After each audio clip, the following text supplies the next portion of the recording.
Welcome to another episode of the STR Sisterhood. I'm your host, Stacey St. John, and I just want to say a big thank you for inviting me into your day today. Now, before we jump into this episode, I want to read a quote to you that I recently read that resonated with me, and it says, "Life isn't a matter of milestones, but of moments." Think about that. Such powerful words come to us from American philanthropist and John F. Kennedy's mother, Rose Kennedy. Now, in this episode, I am sitting down with Margot Schmorak, the CEO of Hostfully, and we are talking all about how to build a tech stack in your short-term rental business. Now, I have to tell you, we dive into some other topics as well, so stay tuned for that. But without further ado, let's jump into my conversation with Margot. So today we are joined by Margot Schmorak from Hostfully, one of my favorite CEOs in the whole world. Margot, thank you for being with us. Thank you for having me. You are one of my favorite industry spokespeople, all that good stuff too. So I was going to say, it's probably hard to come up with some title for me because it's a little difficult. Yeah, that's right.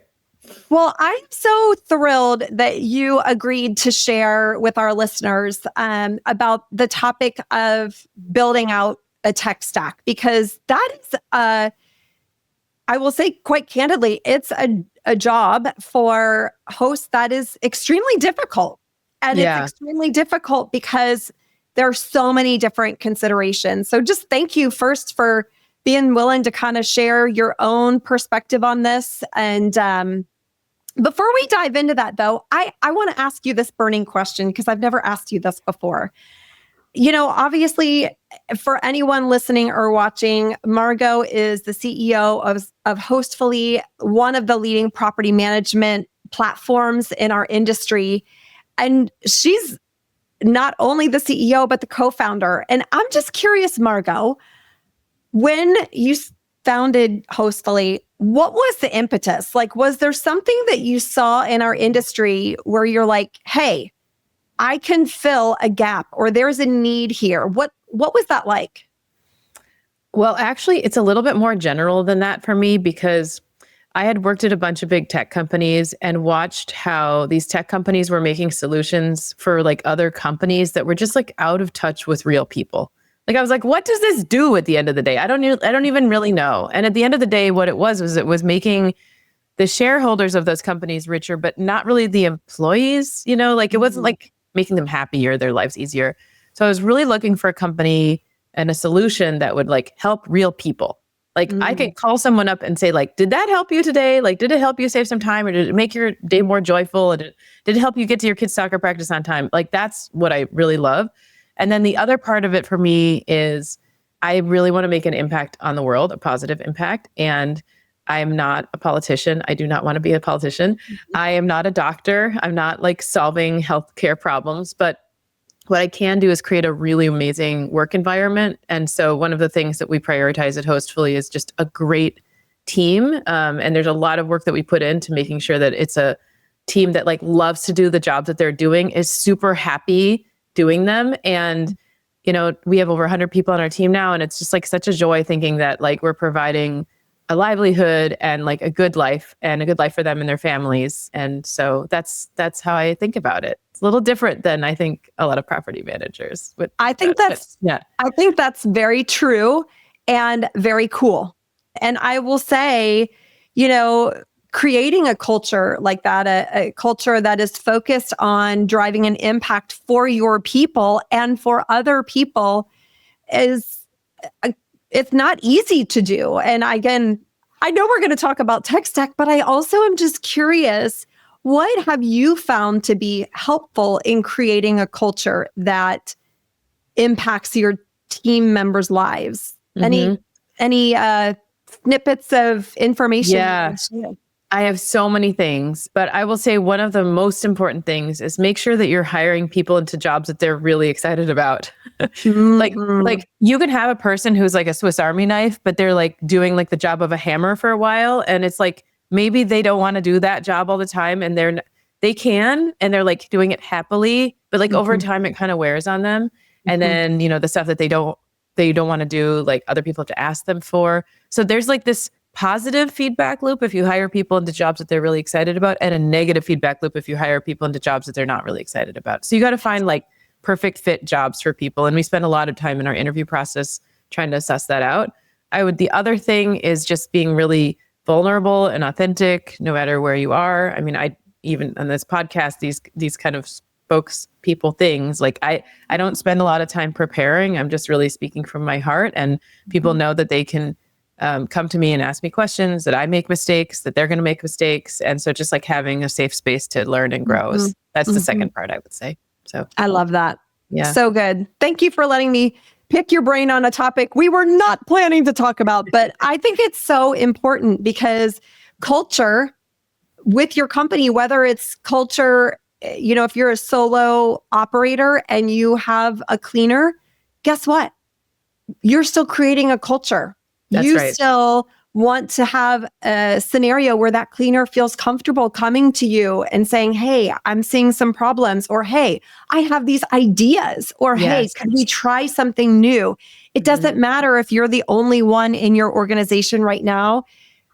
Chances are you have vendors and suppliers that are supporting your short-term rental business. And it's really important to take exactly what Margot said and implement that, even with your vendor selection. Yeah. It's all about relationship building and like really listening to people, right? And like you said, I love the idea of like, I have this idea of something we can do better or more efficiently, but it's also like, my life is really terrible right now and I need a break. Like you need them to be able to come to you early and like tell you those things, because that's just like life as a human being. Yep. And like what better way to live the life though, like by getting the best you can out of everybody around you. It just feels great, right? It feels good for you. It feels good for them. It's all good. So yeah. I love that. We'll talk about feeling good. It also feels good when we have the right technology supporting our business. So thank you for that segue. Yes. I want to ask you some questions about building a tech stack. Obviously, you lead, again, a wonderful platform, Hostfully, which is one of several pieces of tech. A property management platform or property management software is one piece of tech in an entire tech stack. I'm curious, what if someone were starting from scratch and looking to build a tech stack, what would your first piece of advice be? Well, in order to have a business, you need to make money. In order to make money, you need to hook up to the OTAs, right? So like you need to be thinking about, how am I going to get reservations from Airbnb and Booking.com and Vrbo and Direct Booking's website and any other channels that you want. And so one of the first things to do is look and see which companies have the best relationships with those OTAs. That's something that we've really prioritized at Hostfully, and we're really proud of our preferred partner status with Airbnb, Booking.com, Vrbo, and also Google as well, and Marriott Homes and Villas too. Anyway, but I like, you don't have to take my word for it. This is something you can do your own research on, and that's going to be a big priority. I think if you're just getting started, having like some support on the way is really important. So you need to like, either the platform needs to be so amazing that you can just like drop in and set it all up yourself, which to this date, there's none out there, unfortunately, for us all. I would love for Hostfully to become that. That's something we're going to be working on. But like realistically speaking, it doesn't exist. But in lieu of that, or instead of that, you're going to need to have somebody who can help you along the way. So like one of the things we really prioritize is onboarding help. And we do a lot of that at Hostfully. You get like unlimited office hours and you can talk to an onboarding specialist. And these are things that you should be getting with any property management software, by the way. It doesn't have to be ours, but that is what we also provide. So the first thing is like, does it get you bookings? And do you have the support in terms of setting it up? And then the third thing would be like, can you actually collect money? So can you set it up with your payment processing of choice? And like, can you keep track of the money? I mean, like bare bones, like that's what you need. Okay. The first layer that we like to suggest as an add-on, in addition to payment processing, is dynamic pricing. Dynamic pricing just means that you're not leaving money on the table when prices shift around in your area. And it can lead to like a pretty substantial uptick in revenue. I think maybe on average like 10 to 15%. It's pretty substantial. So that would be like, if I had to talk to my sister today and she was just getting started, that's what I would tell her to do. Yeah. After that, as you professionalize, there's so many other things you can add. There's like devices, which is something we offer at Hostfully as a white label solution, but also through third parties. That's like managing the AC in your home, or like, locks management, like making sure that lock codes are sent to your guests at the right time. You can also hook up to a cleaning turnover provider, right? Like Breezeway or Turno. There are options to automate that process for you. You can also hook it up to insurance, right? So charging for like damage protection or guest insurance or travel insurance, like lots of different types of insurance. So these are all kind of like layers, categories of different solutions that you can tack on. There's many, many more that I did not mention. Those are sort of like the basics, but it's one of those things where like the more time you put into it, the better off you're going to be, because you sort of end up getting ahead and automating things more easily. And if you want to build a professional business that, ran on its own without your support, you got to start to do the research and figure this stuff out. Yeah. Absolutely. But it takes time. Absolutely. Yeah. One of the things that I always talk to my students about, and we talk about a lot in our accelerator family, is when you're selecting tech, it's really critical to not only know where your business is today, but where you want to be in the future. Yes. Because what I have found is tech can not only support your business, but it can be a catalyst to you achieving your growth goals so much faster and easier. What are your thoughts on that? And how would you recommend someone figuring out, okay, here's where I want to be in the future, but how do I find the right tech that fits into that? What are your thoughts? Well, okay, so a couple things. One is I'm just trying to think of this specific use case because I have talked to people who've done this.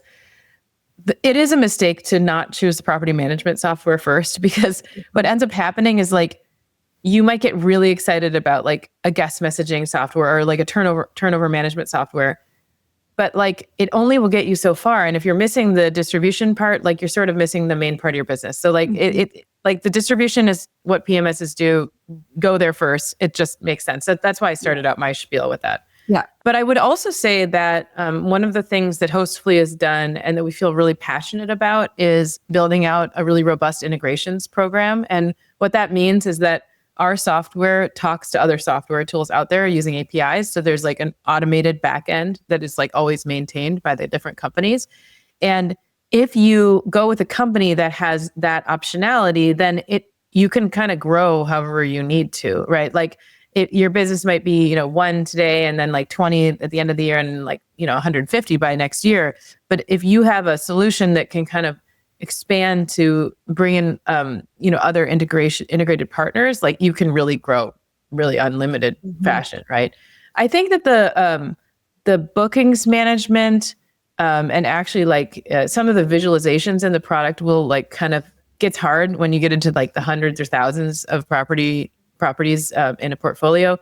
That's why you have different companies out there. Like Hostfully is kind of in the smaller scale property manager end of the market, which is I think where a lot of your listeners are living and breathing right now, which is great. But there are other companies out there that are, catering to larger customers, and good for them. And that's just like not what we excel at. So we know kind of like what part of the market we're in. And when you're talking to property management software companies, you're talking to their sales team. Like if they say, oh, we can do everything from like 1 to, 10,000, like that's BS. So you really want to find something that does grow with you, but also is like suitable for your specific customer needs. Yeah. Absolutely. Absolutely. The other thing too is if you maybe have been operating and only hooked up to Airbnb or only been on Vrbo and you're wanting to, obviously have software that syndicates your listing across so many platforms, it's also important that you think about the functionality that you want. What type of UI or user experience are you accustomed to? I mean, there are platforms like Hostfully that are I will say very modernized and current when it comes to the user interface. Yes. If that's important to you, you need to have that written down. So I always recommend that you've got like written down selection criteria. These are the things that I'm looking for in a platform. Go and demo those Yes. different platforms. I recommend people look at 3. What are your thoughts, Margot? I'm sure you're like, no, they should look at 1 and it's Hostfully. No, but seriously, what are your thoughts on how many folks should they be talking to? Well, it depends on who. I mean, I think that there's kind of a best in class little group of which we're part of. So if it's 3 in that best in class group, yes. But I think if like you're looking at some ones that are like a lot more affordable or like that just don't have a lot of the features, like you should be looking at like ones that are more higher end as well. You know what I'm saying? So it sort of depends on how many. But I think that the main point here is that, like how to shop for them. So number one, like you should definitely have a call with salesperson. If it's like a sign up and do it yourself situation, like I would have major red flags. Just having known software in this industry, there's no way that they can get you going without actually knowing who you are. So that's number one. Number two, you should be asking about what the customer experience is going to be like once you sign up and like what kind of services are you going to get as part of the customer experience. That's a huge part of it. And then like number three, do the demos and also talk to people. Like some of my favorite moments at conferences are when people don't know that I am the CEO of Hostfully and they demo my product to me. It's like the best thing ever. Seriously, I've had this happen multiple times. They're so excited. Like this one guy was so excited about this AI feature that we built in the inbox. And he was like, I save like 3 hours a day. Like, let me show you. And he was like demoing me my product. It was amazing. So get someone who you know, if you can, and you have these great cohorts, you know, that you're running in your community, Stacey, like have somebody show you like how they use it. Like, this is what it looks like to me. Like, that's going to be way better than what you can watch on a video. I mean, a salesperson should honestly be able to tell you what's going on. And Hostfully salespeople are great, but there are also other good salespeople out there from other companies. So it's a little hard sometimes to tell like what's the real experience. So I would say talk to customers and like really see it for yourself. Yeah. I think that that's such good advice. And the other thing too is, you know, when it comes to emerging technology, there's nothing wrong with emerging technology. And in fact, it's what keeps us all on our toes and moving forward. However, I also think when you're looking at emerging technology, it's really important to look at, are there red flags? You know, if you're demoing software, and I'm not just talking about property management software, but any type of software, I think it's really important to look for the hidden clues and read between the lines, because someone can say all the right things. I had this happen to me recently where it was a piece of technology somebody was demoing. And again, they had all the right things to say and it all sounds perfect. And I looked during the demo and there are not one, but 2 different typos that I found in their software during the demo, right? And so I said at the end, I said, hey, just so you know, I'm not going to be moving forward. And here's why, right? Because this is the way I look at it, is if you haven't tested your software enough to know whether or not there are typos, that's pretty bad. What types of other glitches are going to potentially come down the pike, right? That's right. So I think those red flags are important to keep an eye out for, and trusting your gut. If you see those things, don't brush them off, in my opinion.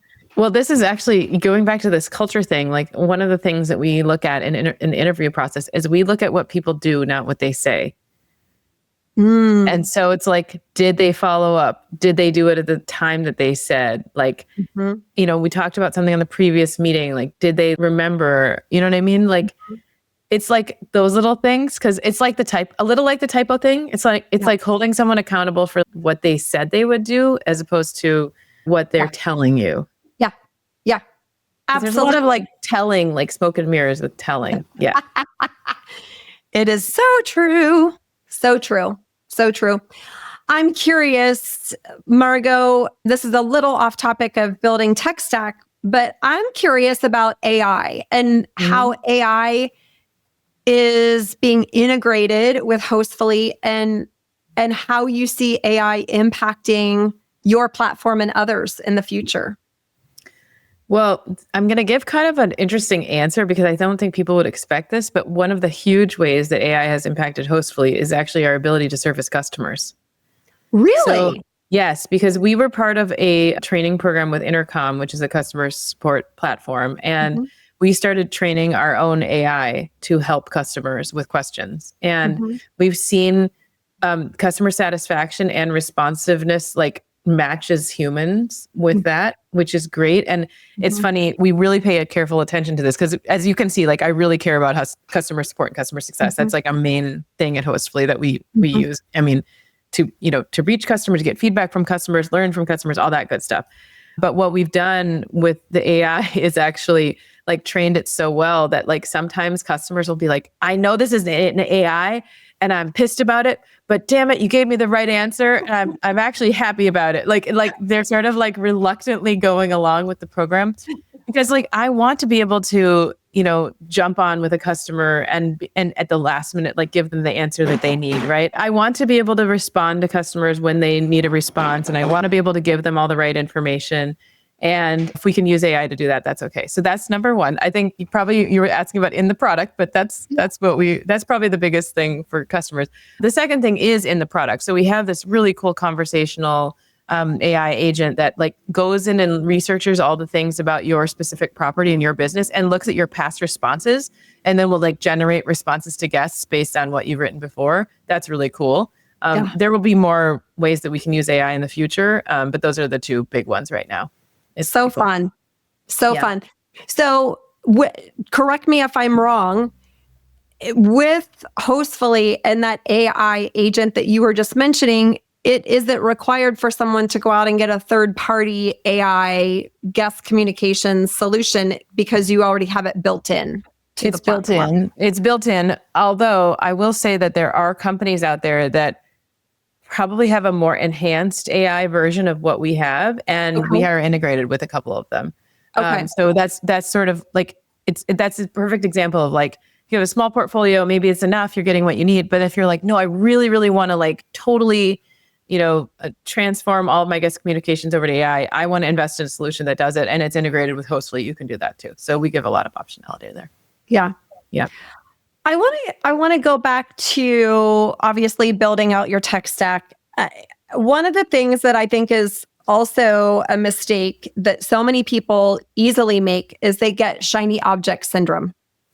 And I was just talking about that in my last meeting right before this. You were? Yes.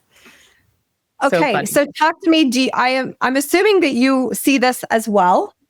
How do you recommend that someone resist the temptation to fall into that shiny object syndrome? Because it can actually be detrimental to your business, right? Yes. Yes. To be ping-ponging all over the place. Tell us your thoughts on that.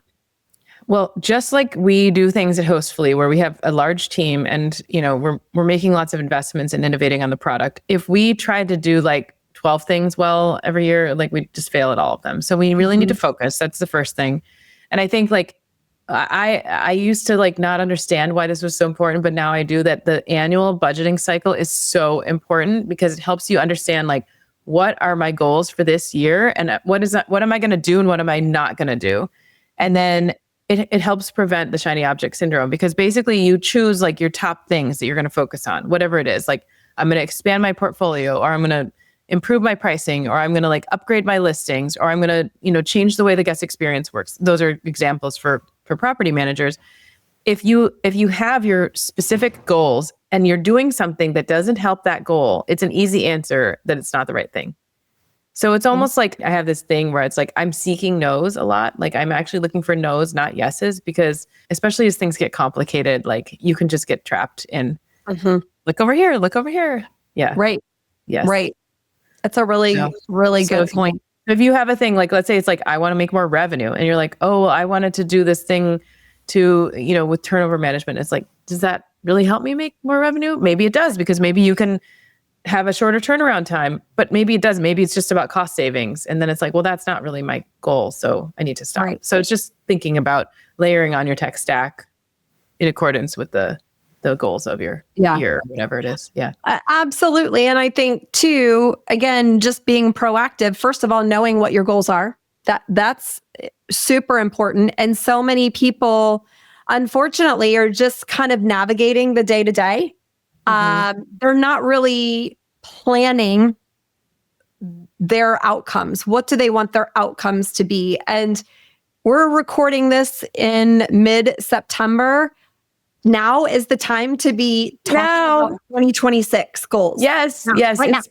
It's perfect. It's perfect timing to do it, because let's say you sort of get a plan together and you get a plan, like a first draft ready by like late October. And then you look at it and you're like, oh, these things are wrong and I have to fix them. And then you fix them.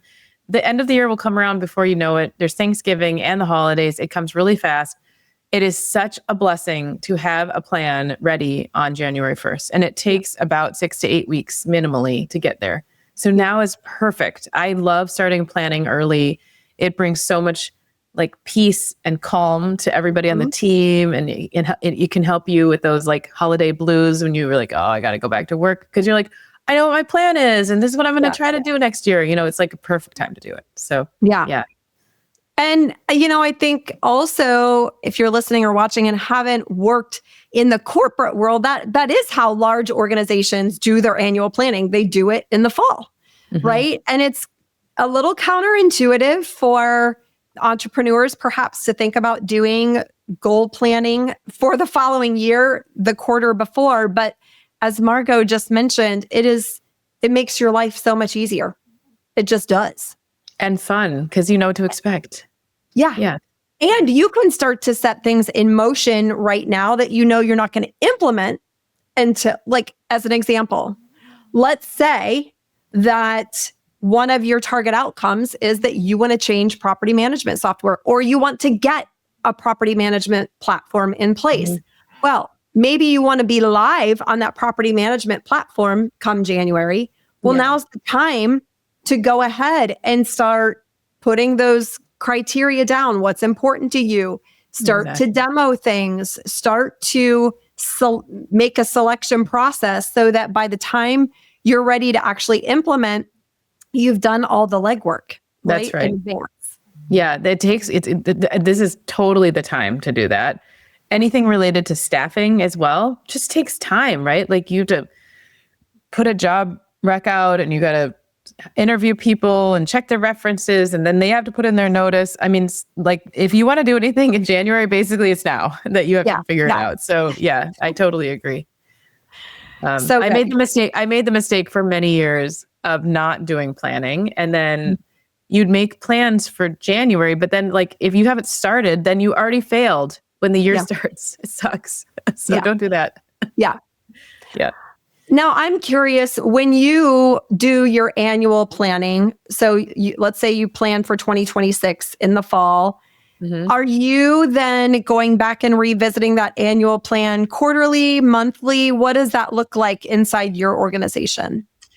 Yeah, I mean, we look at our performance compared to budget on a monthly basis. We're like a large organization, so there's a lot of stuff going on. Do we revise the budget? Usually like once or maybe twice in a year, but kind of midpoint of the year if we see things changing substantially. It can also change. Like, I mean, gosh, we've had such crazy things going on in our industry, like COVID or like, I don't know, other things, tariffs, right? Like we had these like big moments where it's like, okay, like the market has really shifted. So we really have to like think differently about the rest of our year. So I would say that we let those things, interrupt and force us to take a good look at what's going on. Sure. But I'm so excited about this industry because there's no question that this industry is going somewhere now. And it's, I actually am glad that we like survived all these horrible things, because there were a lot of questions around like, is this a legit business? Or like, like what does a property manager even do? It's like, okay, now people know because they've stayed in a lot of crappy, not well managed short-term rentals, and they've stayed in good ones as well. And they're like, wow, the good ones are amazing and the bad ones really suck. So this is a real industry, and there's a way to be professional about it. Yeah. For sure. I'm curious, from your vantage point, and I know you see the industry in different ways because of your role, are there any things coming up on the horizon in the industry, whether it's with any of the OTAs or anything that you're seeing that you think could impact our future in a positive or potentially challenging way? Yeah, I think we're still early days on AI in general. I think that that's a overall AI market statement, as well as like a micro, industry, the industry that we're in statement, where I just think like there will be a lot better ways to leverage AI to make our lives easier and just streamline the whole process of doing business.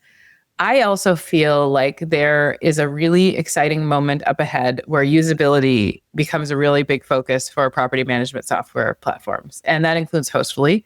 I don't think it's coming anytime really soon. Like there's still really important things that we need to build that are like going to be first before that. But like I do dream of a world where one day it is just like easier, just like feels easier to get all this stuff done. Cause like right now it's just still kind of hard. And I'm excited to focus on usability. I think that extends to like a better mobile experience, a better desktop experience, just like a better experience overall. And then I also like, I'm curious if how this or when this will happen, but at some point there will be some sort of like quality certification moment in our industry, because the challenge is that you have this like renewable resource of people who want to be property managers that are dropping in and out, right? Like they're excited and they're going to do it for a couple of years and then they're like, I don't like this and I'm going to drop out. And that will always be the case. But I think that there will be this like thing where like the cream rises to the top kind of thing. And there will be a lot of regional property managers that are doing a really good job that somehow sort of like differentiate themselves. And I'm not exactly sure how that's going to happen. I don't think it's going to go through the OTAs. I think it's going to be like an independent thing, and that's kind of exciting. But yeah, those are some of the new waves. Yeah, AI. I think there will continue to be consolidation in the software world as well. There's, more and more investment going into the industry, which is good. It also means that smaller scale software platforms are not going to make it. And that's kind of okay, honestly, because we want to have more professionalism overall in the industry. Sure.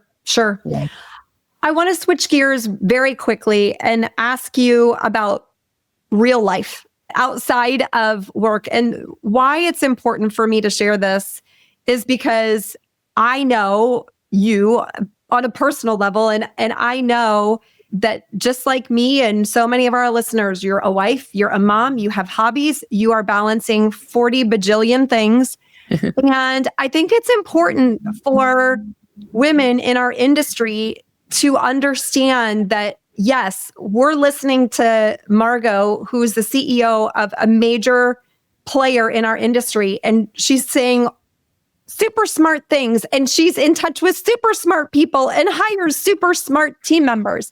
And at the end of the day, she still goes to bed at night, puts her kids to bed, fixes dinner, takes a shower, all the things. So Margot, I will hopefully take a shower.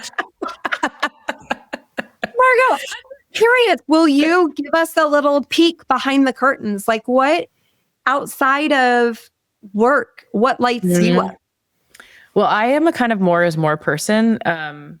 I'm probably a natural introvert, if that might be surprising. Not even that. I beg to differ. No, I'm kidding. No, I really like the deep focus stuff. So we bonded over like music stuff. I love doing like artsy things like that. But I think the thing that I've learned in the past year is really how much I'm capable of. Like, we just received an investment from a growth investment company, and getting that investment was the hardest thing I've done professionally in my life. It was extremely long hours and just like didn't let up. And it happened a little less than a month ago, and I'm still kind of like finding my footing. Like I was so wound up. And there were times when I was like carrying that load, and I'm sure like, I do feel like this is not just for women, but I think it is kind of a female thing where just like sometimes the load is so heavy and you're like, oh my gosh, can I do this? I'm not sure. Like, I kind of feel like I'm not going to be okay, but you sort of push through, and I sort of did that. And I don't actually like doing that in my life. Like that's not the way I like to run my life. So I'm trying to give myself some grace actually in this past month of just like sort of winding down and feeling a little sleep deprived, a little crazy, and not being able to regulate my thoughts as much as normal. In the normal state though, of if the happy kind of steady state Margot, like I do a lot of like meditation and like controlling thoughts. Like if there's stuff that I can't control, I just like fill my brain with something else. So I've been playing chess a lot. I'm kind of play badly, although my score has gotten better in the last week. I think I have actually brain cells to manage this now, which is good. Are you doing the online? I play chess against like random people on the internet, and it's so like I actually encourage everybody to do this. Like, do things that you're okay, that you like doing, but you're okay with being bad at. Like, you don't have to be so good at everything all the time. You can just be kind of bad at it. Like, I'm kind of bad at chess, or like I played tag with my kids over the weekend. I'm kind of bad at tag too. Like, I'm not very fast, but I still will do it. And I love just like doing things that are like super low stakes and just like trying to find joy in them. So that's the thing that I hope your listeners can do, is like, just do something because it looks fun. You don't need to be good at it. I think as a grown-ups, we sometimes like wrap our egos around things like, I'm going to do it, I have to be really good at it. It's like, not really, actually. It's a really interesting thought to do something and enjoy it and be bad at it, because that, like when you say that, it's counterintuitive to the way that I personally operate, because I don't like to be bad at anything, right? Exactly. However, when it comes to hobbies, like I love the idea of having a beautiful garden. I kill every plant I come in contact with, right? So maybe I'll start a garden. Like also just having a moment to just laugh at yourself and be like, well, that didn't work out, it's great. Also if you're a person who holds yourself, like probably a lot of these people who are listening to this podcast do, like you hold yourself to high standards around your business, what you need to do for other people. Are you fulfilling your own expectations? Is this worth it? Like there's so much on the line that like the stuff that you're not doing at work, like let it be easy and dumb and fun, like it doesn't need to be a big deal. So yeah. And I think along with that, you just mentioned it, but don't take yourself so seriously. Totally. I think life is way too short to not love what we do, to not have joy in our lives. Yes. And if your work or an aspect of your work is robbing you of that joy, find a way to replace it. Yes. Whether it's with a new hire, whether it's delegation, whether it's getting it off your plate altogether. But life, in my opinion, life is meant to be enjoyed. And having a business that's aligned with a life that you enjoy, for me, is something that's so important. And I think one of the biggest impacts I can help people is helping with that alignment, right? I know for you, joy is also so important, not only in your own life, but bringing it to other people. I'm just curious if you had to say, where did that come from in your life? Has that always been there, or did you discover that over time? I think I was like a pretty happy-go-lucky kid, but I was sort of trained to be like that because my parents are not always the happiest people. I hope they're not listening to this podcast. But I think actually I learned the habits around it from my husband. His family is extremely happy. It used to annoy me so much. I'd be like, oh, these people are so annoying. Like his mother would be like, look at this, it's so beautiful, it's so amazing. Like, have you ever seen anything so wonderful? Like everything is like that for her. And I was like, she is crazy. And then I was like, but wait, she's kind of winning. Yeah. Because like, she's winning, right? Like she's having fun. I'm sitting over here being critical and like judgy about everything, right? And she was just like having a blast. And I thought, well, maybe there's something there, Yeah. So I started studying it, and I actually just started saying like, well, what if I just made myself happy right now? Just eat the dessert, or like, do the thing you want, like whatever, like, just, So it's little micro things. And then I think also my husband's really great because he does value joy and happiness. And if I want to prioritize that, he makes it happen. So like, if I'm like, hey, I am super tired and I need to go and get a massage, or I need you to take the kids for the afternoon because I need a break, he's like, I got you. Like he'll step in, whatever it takes, honestly. To make me happy. And I probably expect a lot in some ways, and I probably don't expect a lot in other ways too. We're not the most touchy-feely couple, but at all. But But I think like having a partner and a team around you that like is going to give you support and grace when you need it is really important. And then just knowing what to ask for, of course, like being direct. Important. And that is a hard thing for many people, Yes. is actually asking for what you want, or verbalizing what you want, or honestly being okay with having a need. You know, there are some women that feel like, I don't deserve that, or I can't ask for that. Right. Yes. And so I think it's so important to not only take care of other people, but take care of yourself. Yes. Yeah. That's whenever anybody asks me like, how do you do it? I'm like, well, first of all, I have a huge team and they're amazing and I don't do it all. But secondly, it's like all about managing your own mental health. So it's like sleep and being aware of your own emotions. Like when you're having an anxious moment, just naming it and saying, I feel really anxious right now. Or when you're scared, you say, I feel really scared right now. Or when you're angry, you're like, I'm really upset. I'm really angry right now. Like just naming it and being comfortable with sitting with that emotion. And I know like a lot of times people don't talk about the positive emotions too. It's the same. Like you also say like, I feel so happy. Like I was actually with one of my good friends yesterday, the day before yesterday. And she said, yeah, I'm just feeling a new sense of happiness that I've never had before. And I was like, that's awesome. She said, yeah, so often we name our negative emotions, but we don't name the positive ones. And I was like, oh, that's a really good point. So yeah. And we do that in the team, you know, like we'll do it in team meetings all the time. Like this is a very hostfully kind of conversation we're having. So yeah, we do a lot of that inside the company. You can do it too. There's no reason. That's right. Can't do that. Yeah. That's right. I think celebrating wins is so important. And I talk about that a lot, you know, and wins don't have to be major milestones. They don't have to be, I just launched this property or I just got this new co-hosting client. A win could be like, I learned something today. Yeah. Or I made time for a haircut that I've been wanting to get for a long time. Yes. Bro, speaking of a haircut, I have 2 days till mine. I can't wait. Oh my God. No, seriously, I was like, I got my teeth cleaned last week and I am proud of myself because I have been putting that off for too long and I needed to go do it. I have a friend group and we have this channel called Mini Winnies. And it's like random stuff like that. Like people are like, I took a nap today. And everyone's like, yay. It's true. We have to celebrate the small stuff, right? Yes. Because those small things, when left unattended to, that's when also joy starts to head out of our lives because we start to get overwhelmed and we start to only focus on work or things that aren't necessarily priorities to us. But in the grand scheme of things, joy is the top priority. Yeah. Nobody ever died wanting to make sure they did their taxes or whatever. Right. Like, exactly. They died thinking, oh, I wish I would have just enjoyed the time that I had with these people or whatever. So yeah, exactly. Absolutely.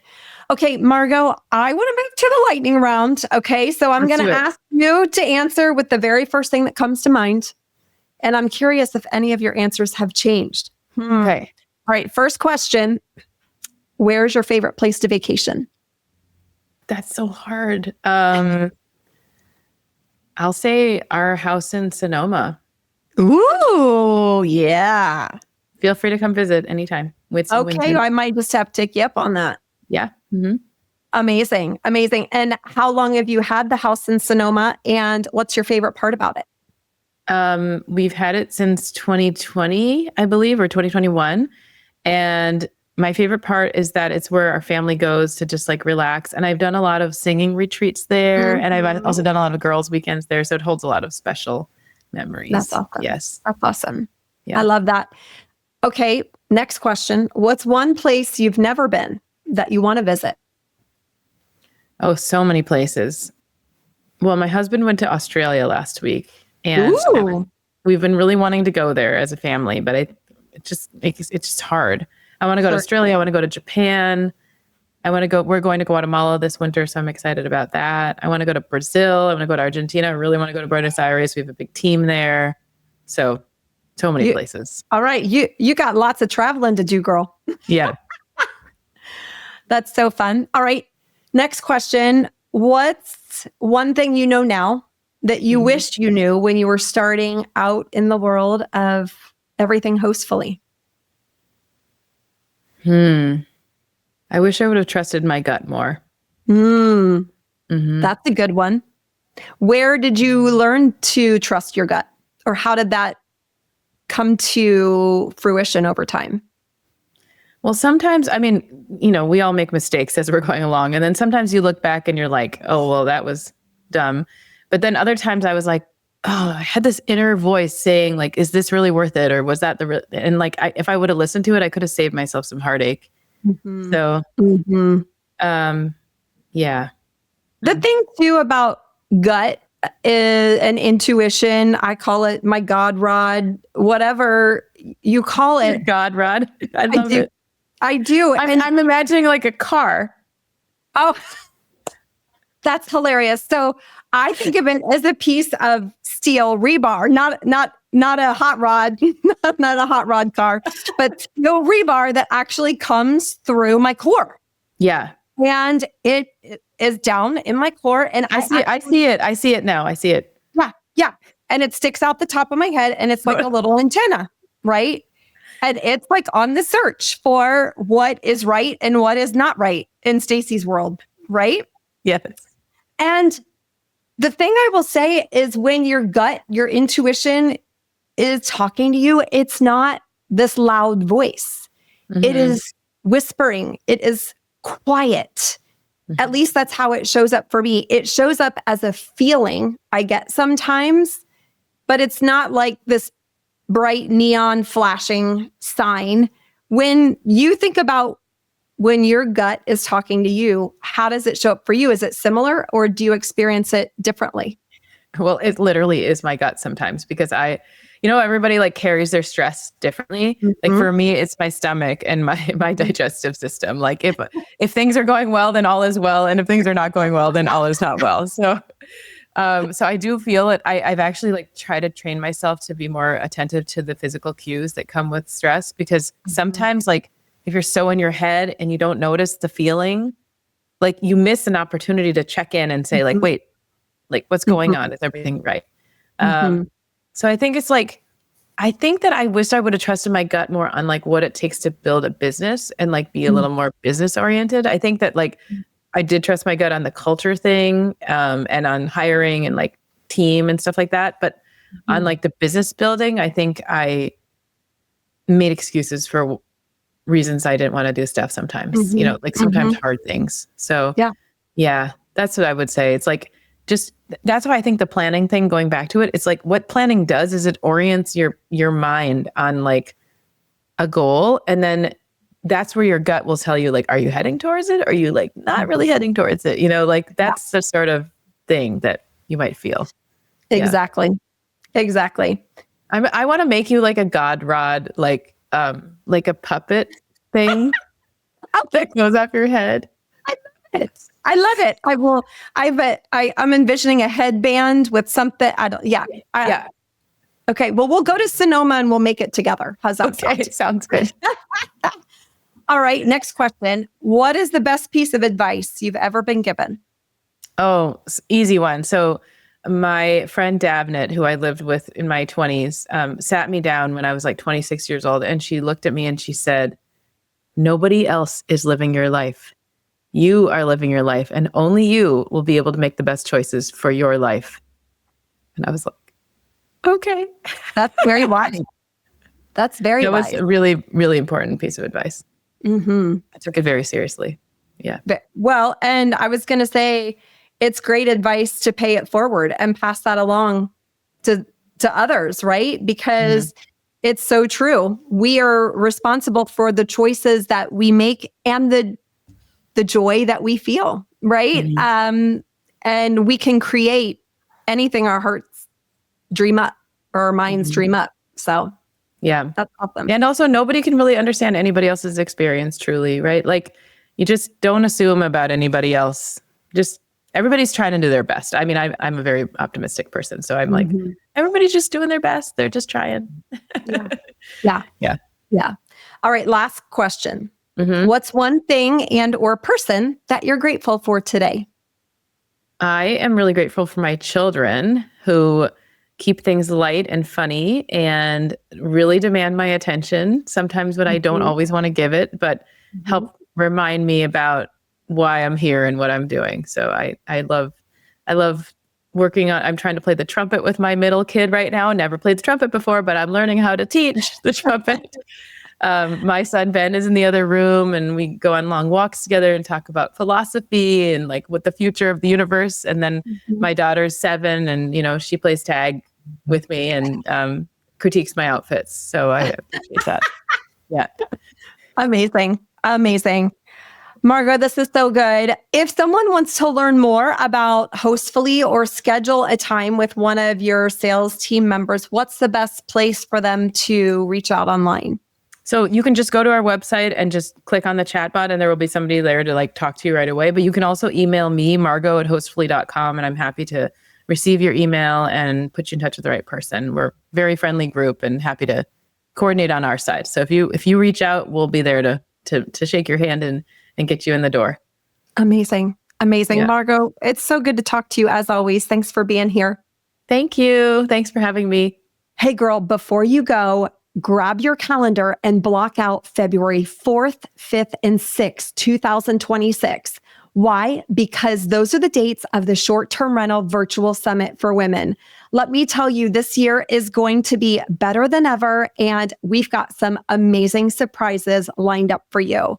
Stay tuned for more details, but in the meantime, save the dates, February 4th, 5th, and 6th, 2026, and I can't wait to see you there.